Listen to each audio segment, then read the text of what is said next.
Aujourd'hui, on parle du problème des indemnités et autres fonds communs dans l'administration. Qu'est-ce que vous pensez de tout ça? Vous avez la parole. Parole aux auditeurs. L'actualité, qu'en pensez-vous? Nous avons en ligne Abdou Fati. Bonjour Abdou. Bonjour Antoine. Vous êtes le secrétaire général du CELS Authentique, membre du grand cadre des syndicats d'enseignants. Abdou Fati, qu'est-ce que vous pensez du problème des indemnités et autres fonds communs dans l'administration? Effectivement, Antoine, les 27 et 28,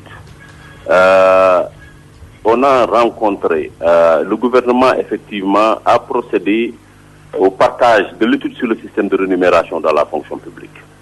Mais nous sommes au regret de constater que le diagnostic est presque biaisé, parce que c'est un diagnostic qui est incomplet, laissant en rade les fonds communs, les contrats spéciaux, les salaires et les indemnités dans les agences, dans les institutions.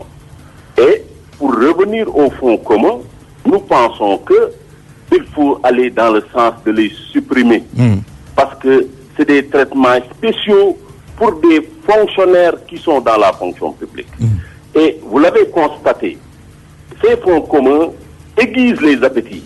Avant-hier, on a entendu les statisticiens, ces fonds communs sont à l'origine de la grande migration des fonctionnaires vers le ministère des Finances. Il faut aller dans le sens d'arrêter cette nébuleuse, même s'il est vrai que c'est la somme des pénalités et des amendes. Mais il faudrait qu'on y voit clair, qu'on puisse réallouer les fonds communs au budget, à la masse salariale et sur des bases justes, équitables, procéder effectivement à réallocation des indemnités dans la fonction publique. Justement, quand vous parlez de nébuleuse par rapport aux fonds communs, mais est-ce que ce n'est pas quand même juste de récompenser un fonctionnaire qui a fait des recettes ou bien de récompenser un fonctionnaire qui renfloue les caisses de l'État de façon peut-être exceptionnelle, si vous voulez? Mais sur le principe, il n'y a aucune difficulté sur le principe. Mais quand les fonds communs aujourd'hui sont source de division, parce que c'est une nébuleuse, on ne sait pas la somme des fonds communs. Qu'on nous dise les fonds communs s'élèvent à combien et qu'on ne perde pas de vue également que dans un pays, les métiers sont presque à égale dignité. Du technicien de surface à ce petit soldat qui est à Bobanda, là-bas à la frontière entre le Sénégal et la Guinée-Bissau, en train de veiller sur notre sécurité, il va falloir, pour ne pas démotiver les uns et les autres, sur les fonds communs, qu'on dise voilà le montant des fonds communs, qu'on puisse faire des réallocations justes et équitables. Oui. Abdou Fati, donc, que nous avons perdu, mais il a dit l'essentiel. Nous allons le retrouver dans l'édition de 13h. En attendant, nous avons en ligne Cheikhna Keita. Bonjour, monsieur Keita. Bonjour, Antoine. Vous êtes le président du syndicat des policiers retraités, tous grades confondus. Qu'est-ce que vous pensez de ce problème, le problème des indemnités et des fonds communs dans l'administration? Merci, je vais vous rectifier un tout petit peu. Je suis le président du mouvement national des policiers à la tête du Sénégal. Merci. Vous savez que à la tête, je le préciserai à mon réalisateur, oui. Bon, moi, nous l'avons toujours réclamé, les fonds communs. Vous savez, à la douane, à la fin de chaque année, ce qu'on appelle le 13e mois, on les a eu des indemnités de fonds communs parce que si les saisies, voire les saisies qui s'effectuent durant l'année d'exercice. Comment pouvez-vous comprendre que le policier qui est placé à la circulation pendant 12 heures de temps et qui procède à des interpellations, qui verbalise des chauffeurs, il y a un bureau de contravention qui est ouvert au commissariat dans tous les commissariats et forces de police. Et c'est des millions d'argent qui sont reversés pour le compte de l'État du Sénégal. Et en retour, ce policier-là, qui tout le temps est taxé de corrompu et de toutes sortes de choses, n'en bénéficie pas. Mais il est logique et normal qu'en versant de l'argent, c'est qu'on allie vraiment des fonds communs, qu'on le rétribue au moins un certain pourcentage de l'argent qu'ils vont verser. En notre temps, il y avait des services à attribuer, les services dont nous donnons. Quand nous faisions, par exemple, garantir la sécurité aux arènes, au football, au navetan et quelque part. Mais depuis quelque temps, nous constatons que l'argent est reversé dans les caisses du trésor de l'État. Et qu'en contrepartie, les policiers n'en profitent pas. Nous ne comprenons pas. Pourquoi s'écouter?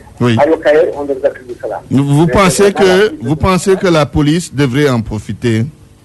Ah, bien sûr, mais c'est normal. Quand on contribue vraiment à gonfler les caisses de l'État et en faisant des contraventions de police, mais la logique est qu'en gros, l'agent qui est en charge de cela, et pour attirer et qu'on arrête de dire qu'ils sont corrompus et qu'on puisse les rétribuer cela. Et quand ils vont aller faire des exercices quelque part privés, les arènes, le football et autres, mais on doit vraiment leur rétribuer quelque chose. Et là, c'est la plus logique des choses.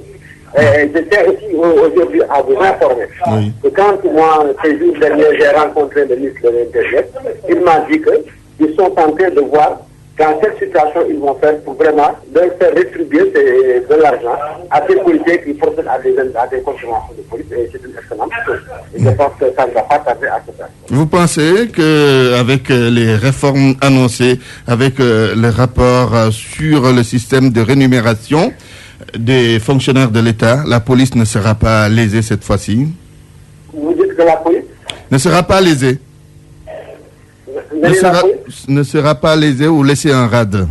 Ah non, nous ne pensons pas, parce qu'aujourd'hui, c'est la justice sociale qui est là. Et nous faisons confiance au président de la République, parce que je l'ai dit et je le répète, dans les annales de l'histoire du Sénégal, jamais un président n'a reçu des policiers, et surtout des retraités en déjà.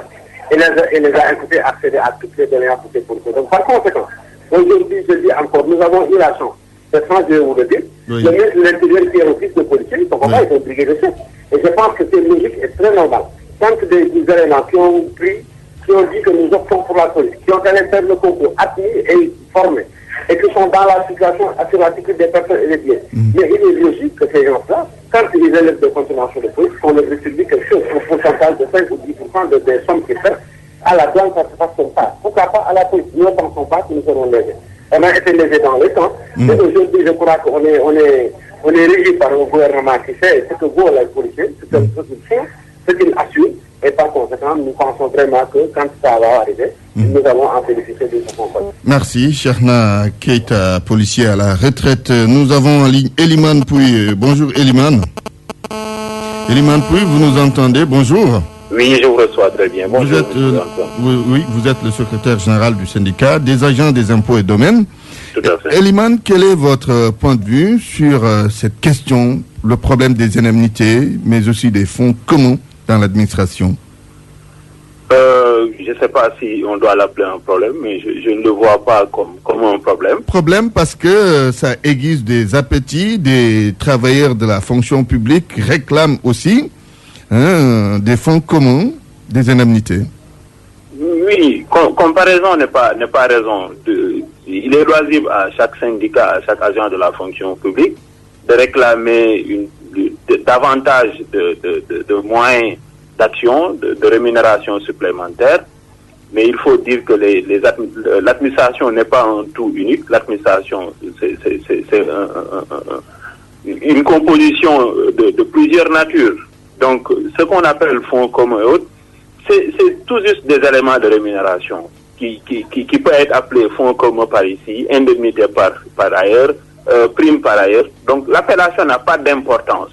L'important, c'est qu'on essaye de voir est-ce que l'agent qui en bénéficie, ça constitue la juste rémunération de son travail de façon assez globale. Voilà un peu ce qu'il faut en retenir. Je ne crois pas un problème. Peut-être qu'il peut y avoir des problèmes internes au sein des administrations dans la manière de la répartir, mais considéré comme tel, c'est un avantage extra-salarial dont bénéficient certains agents de l'État, que d'autres n'ont pas, qui ont peut-être d'autres primes que ceux-là qui bénéficient de fonds communs n'ont pas. Donc, c'est pas un problème. En tout cas, à la lecture du rapport, du pré-rapport sur le système de rémunération de la fonction publique, ce point n'a pas été identifié comme étant un point de rupture d'égalité entre les agents de la fonction publique. Le rapport que nous avons, dont nous avons reçu ampliation et nous avons participé à l'atelier de validation, c'est pas un point, en tout cas, qui cristallise de frustration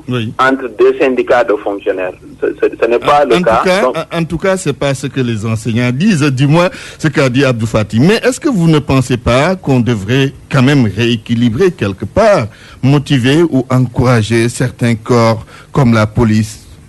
Certainement, tous les corps de fonctionnaires méritent d'être d'être motivés davantage, compte tenu des efforts immenses que les fonctionnaires font dans ce pays, compte tenu également de la croissance sans cesse du niveau de vie, du niveau des prix des denrées à la consommation. Oui. Mais à mon sens, il n'est pas logique de vouloir uniformiser les rémunérations dans l'administration. Ça n'existe dans aucun pays au monde.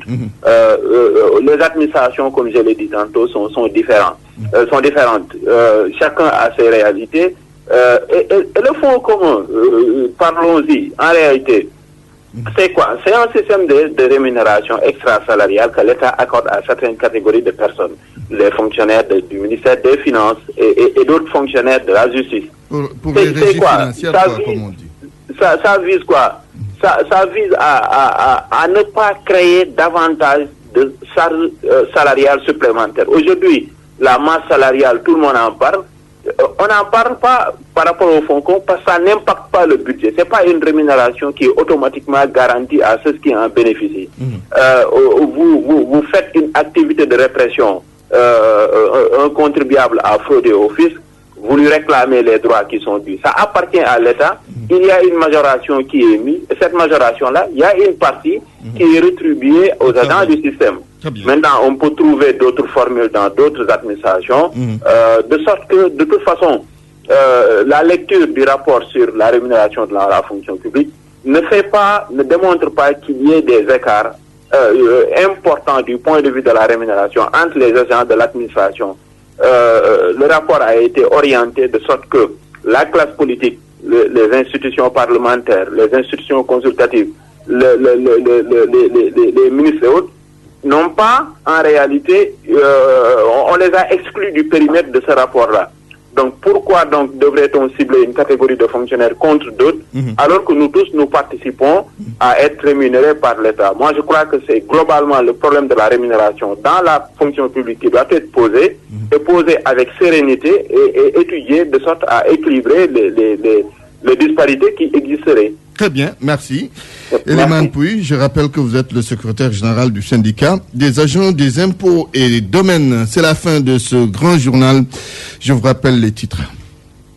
Les 3 individus arrêtés par la gendarmerie pour apologie du terrorisme déférés au parquet